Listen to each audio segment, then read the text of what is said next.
Hi, and welcome to the 5th developmental session in our series, Conversation Analysis and Healthcare Interactions.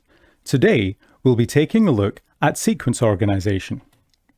Before we begin, here are the articles used for today's session and for our later discussion session. In this session, we're going to take a look at the sequential organization of social interactions. By the end of the session, you should be able to identify some of the main components of adjacency pairs. You should also be able to describe different types of expansion sequences. And then you should be able to discuss how the concept of sequence organization can be used to offer an analysis of the unsaid in the context of the seizure clinic. Then, in our live discussion session, we will have 2 discussion rounds to address our key questions. And as always, during these rounds, participation is always welcome and encouraged, but is always voluntary. Skipping your turn is a valid choice. And don't forget, having the PDFs open during this and the live session will be helpful. So just before we get into it, let's take a look at what we covered in the previous session. We looked at the components of turn construction and transition relevance. We identified practices that can be used to locate possibly complete units of talk. And we discussed how next speaker selection has been studied in the context of pediatric primary care. Today, we'll be taking a look at the sequential organization of social interaction, and it's a really important concept for CA, which is why we'll be covering this over 2 sessions. One of the most basic principles of CA is that conversations are sequentially organized, whether it's the broad structures of a conversation or the turn-by-turn details. Sequence organization has order at all points. The ways that turns are constructed will inform how turns are taken, enabling conversations to move forward. As such, each turn at talk informs in some way what will come next, with conversations unfolding in a series of interaction sequences. This understanding is essential for our analysis. A good analysis requires an acknowledgement of what came before the turn and what goes after it. Extracting a turn at talk from its sequential position can lead to problematic inferences being made. And this is the essence of sequence organization, which is why its understanding is fundamental for doing CA. And with this, we have one of our most powerful validation tools, the next turn proof of procedure. It's what comes next that gives us the indication as to how the prior turn has been received. So let's talk about social action sequences and their importance in conversation analysis. When we talk about sequences of social action, we're talking about how particular social actions are implemented and accomplished as a product of multiple turns at talk.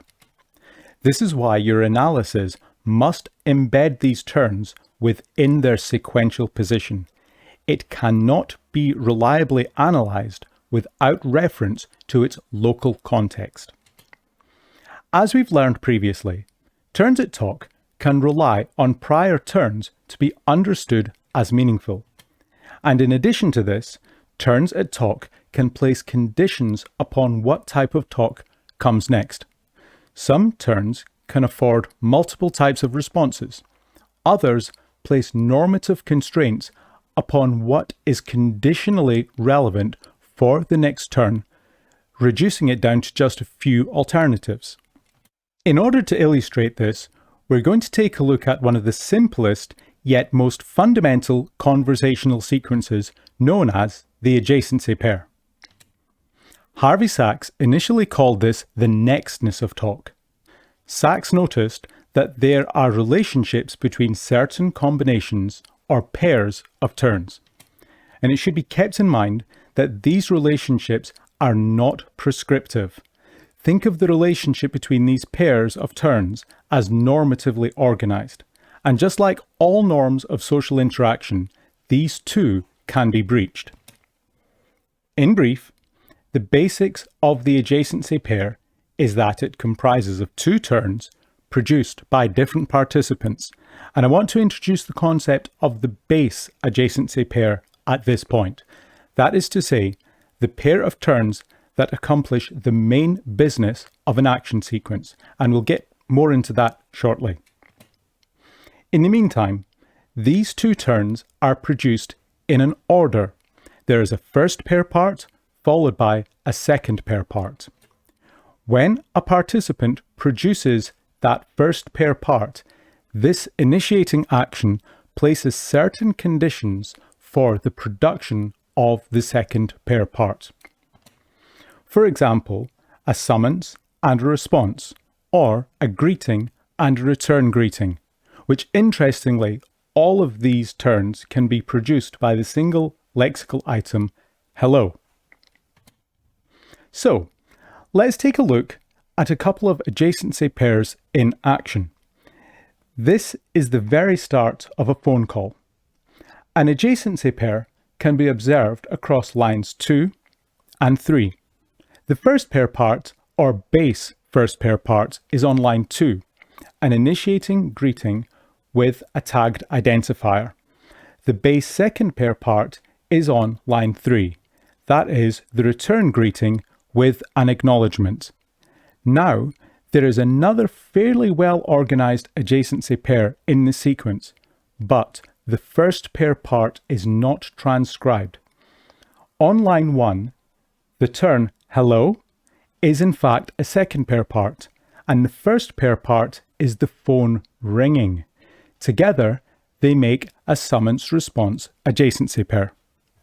As I'd mentioned, adjacency pairs are often referred to as base sequences within a given interaction. That is to say, they accomplish the main business of a sequence. And it's self-evident that interactions do not naturally unfold as a series of base adjacency pairs, and this is where sequence expansion comes in. Expansion sequences are exchanges which expand or elaborate upon the main business or base sequence of an exchange. And these expansion sequences themselves can be adjacency pairs with their own first and second pair parts, and they can take place at different points relative to the base sequence. A pre-expansion sequence can be used to lay the groundwork ahead of the main business sequence. An insert expansion can, as the name suggests, be inserted between a base first pair part and base second pair part, effectively placing the sequence on hold until the insert sequence is concluded. And post-expansions can either close a sequence or propose some form of continuation, such as a request for elaboration. First, we're going to take a look at pre-expansions. These do the preparatory groundwork ahead of the main business or base sequence. You can think of them as interactional fishing or conversational reconnaissance. Pre-tellings can be used to offer a story or an extended narrative, which can then be approved or otherwise blocked. A pre-invitation can be used to minimize the possibility of rejection from an invitation, such as, "Do you have any plans this weekend?" ahead of an invitation. The function of the pre-expansion is to clear the way as much as is possible for the base action to be accomplished. And here we have an example of a pre-telling. In lines 1 and 2, the pre-telling is an implicit offer to tell a story. Did I mention to you that I got yelled at? Line 4 is then the go-ahead. Note the final unit upward intonation. And line 4 also underlines the importance of sequence organization and prosody. No here is not just a response, it's a performance that clears the way for the story to be told, and as such functions as a go-ahead. With the go-ahead received accordingly, the story is then launched on line 10. Insert expansions are those that happen right in the middle of a base sequence. These sequences are initiated after the production of the base first pair parts. This insert can relate in some way to an issue with the base first pair part, known as a post first, or it can relate in some way to the production of the second pair part, known as a pre-second. In all cases, the insert sequence suspends the normative progress of the base sequence. Inserts are regularly used to initiate repair and address some kind of inadequacy with the base first pair part. And due to this, they typically require resolution before returning to the base sequence. Here's an example of a post-first insert sequence. The base first pair part takes place on lines 8 to 9. Why couldn't that guy just do it? The insert first pair part is on line 11. It's a post first. What? Who does my stuff? This seeks to clarify who that guy is in line 8. The insert second pair part is on line 12, which is confirmation. It's a minimal token, but it does the job. The base second pair part is on line 14, because it's under warranty. A good way to see the base sequence is to delete lines 10 to 13 and realize that the sequence would not have been functionally different. Post expansions take place after a base sequence to offer some form of response to the base sequence. A minimal expansion does not necessarily initiate a new sequence, but can instead close off the previous, such as offering a summative or an evaluative response. This includes responses such as "oh," "okay," "right," and "good." They serve to acknowledge, potentially evaluate, but also propose that the main business of this sequence has been concluded. Non-minimal expansions, however, do the opposite. They convey that we're not done here. They can encourage elaborations or qualifications based upon the base sequence. They're a way to say, "tell me more." Examples include, "oh really?" or "is that right?" This is an example of a non-minimal post-expansion sequence. The base adjacency pair takes place across lines 1 and 2. Line 3 is a post-expansion. It's a freestanding elicitor of elaboration. "Oh really?" Line 4 is then the conditionally relevant next turn. And a nod. So these are some of the basic elements of how social interactions can be sequentially organized. Next, we're going to take a look at how this has been used to analyze healthcare interactions. This paper, which is a single case analysis, examines a consultation within the context of the seizure clinic. Now, this is a diagnostic consultation in which the doctor is working to determine a candidate diagnosis between epilepsy and non-epileptic seizures. In examining the sequence organization of key exchanges throughout this consultation, the paper offers a powerful analysis of what is unsaid. And when I say unsaid, this relates to what is absent when a conditionally relevant response was otherwise warranted. First, it's worth exploring some of the context for this consultation. This is a diagnostic consultation where the doctor is attempting a differential diagnosis between epilepsy and non-epileptic seizures, otherwise known as NES. Epilepsy is a condition that's understood as mainly physiological, and it's treated with pharmaceutical interventions.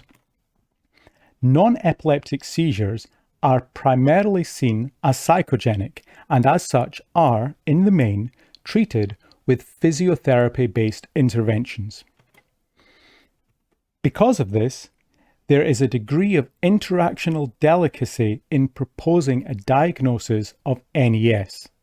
This is often perceived as an unfavourable diagnosis due to the prevailing stigma of psychogenic conditions, and this is why there's potential for conflict within these exchanges. And as we'll see, there are practices that can be used to minimize conflict in service of maintaining social bonds or social solidarity.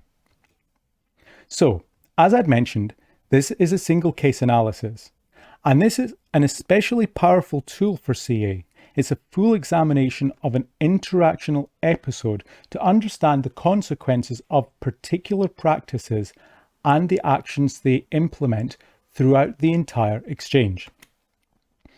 In the consultation, the patient is accompanied by her mother. Now, this is not unusual as patients are asked to bring a companion to their consultation as they can act as reliable witnesses to the patient's seizures. This patient has been experiencing seizures and is looking to obtain a diagnosis.